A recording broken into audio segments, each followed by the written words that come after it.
In the close-knit town of Brantley, where oak-lined streets whispered stories of resilience, Mary and Ethan awaited their first child, Jake.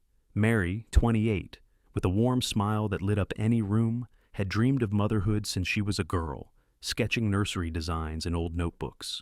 Ethan, her steady anchor, was a carpenter whose calloused hands crafted a crib with love. Their modest home buzzed with anticipation as the due date neared, a sanctuary of hope amid Brantley's rolling hills.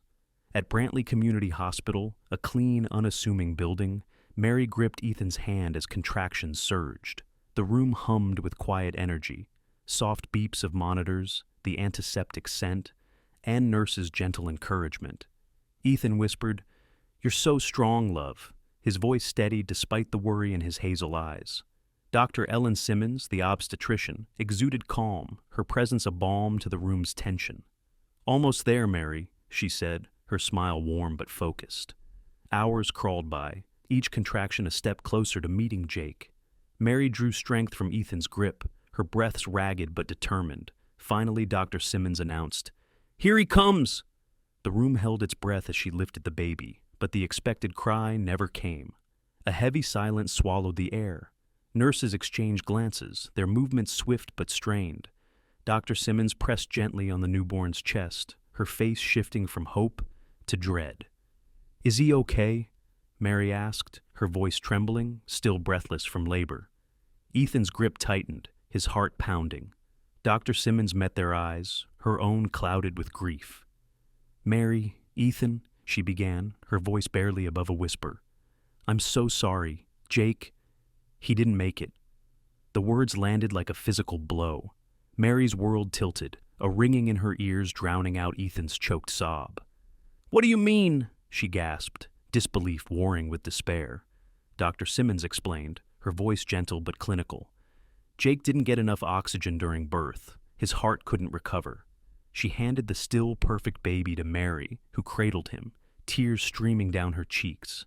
Jake's tiny face, framed by a wisp of dark hair, was serene yet silent.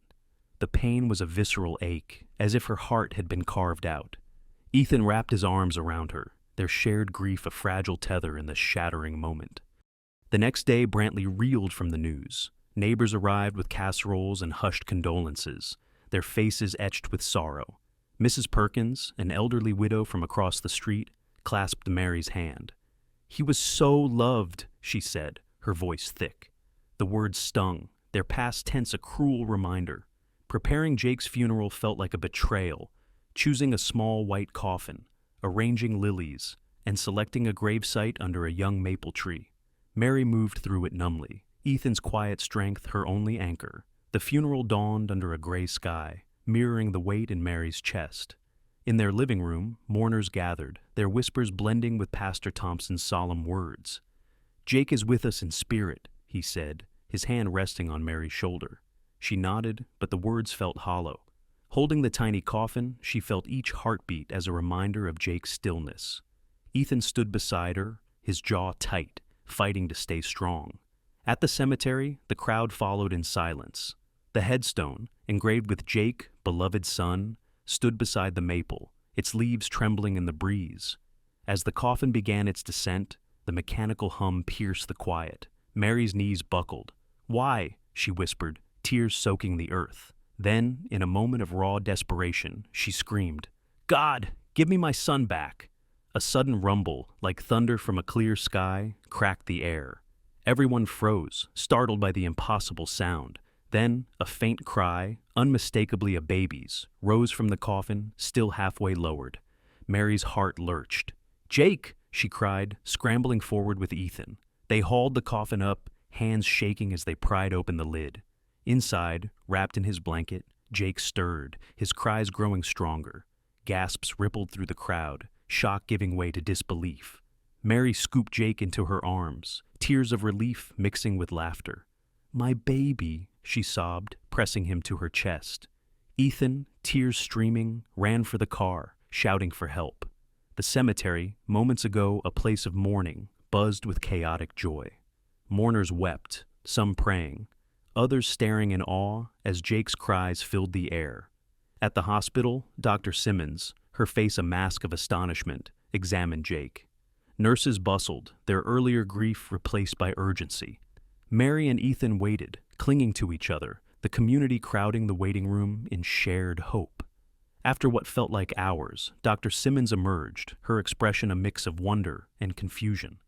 "Jake's vitals are normal," she said, shaking her head. "His heart is strong, his lungs clear. It's extraordinary." She offered a tentative explanation. "It's possible Jake experienced Lazarus syndrome, where circulation resumes after the heart stops. But this, days later, is unheard of." She paused, meeting their eyes. "I don't have all the answers, but your son is alive." Mary and Ethan exhaled, gratitude overwhelming them. The why mattered less than the fact of Jake's beating heart. Brantley buzzed with the news. Local papers dubbed Jake the miracle baby, and national outlets picked up the story, drawing curious reporters to the town. The church held a Thanksgiving service, with Pastor Thompson calling Jake's survival a sign of grace. Scientists, however, puzzled over the case. Lazarus syndrome, while rare, typically occurred within hours, not days. The thunderclap, unexplained by meteorologists, fueled debate. Some called it a glitch in nature, others a divine echo to Mary's plea. Mary and Ethan, though, focused on their son. Their home, once shrouded in grief, now rang with Jake's coos and laughter.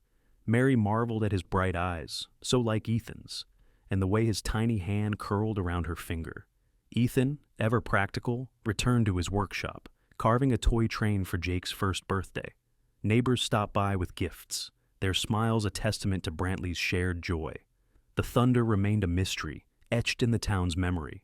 No storm had been forecast, no atmospheric anomaly recorded. For Mary, it was a fleeting detail, overshadowed by Jake's warmth in her arms. She and Ethan rarely spoke of it, content to let the world debate miracles or science. Their truth was simpler. Jake was here, growing, giggling, a living testament to hope. Months later, under the maple at the cemetery, Mary sat with Jake, now 6 months old, babbling happily. The headstone, never used, stood as a quiet reminder of what might have been. Ethan joined them, lifting Jake to chase a butterfly. Laughter filled the air, mingling with the rustle of leaves. Brantley had moved on, the frenzy fading, but Jake's story lingered, a tale of loss, love, and an impossible second chance.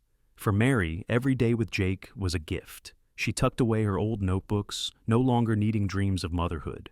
They were real now, in every messy, beautiful moment. As the sun set over Brantley, painting the sky gold, she held Jake close, whispering, "You're my light." And in that small town, where roots ran deep, life bloomed anew, carrying the echo of a miracle no one could fully explain.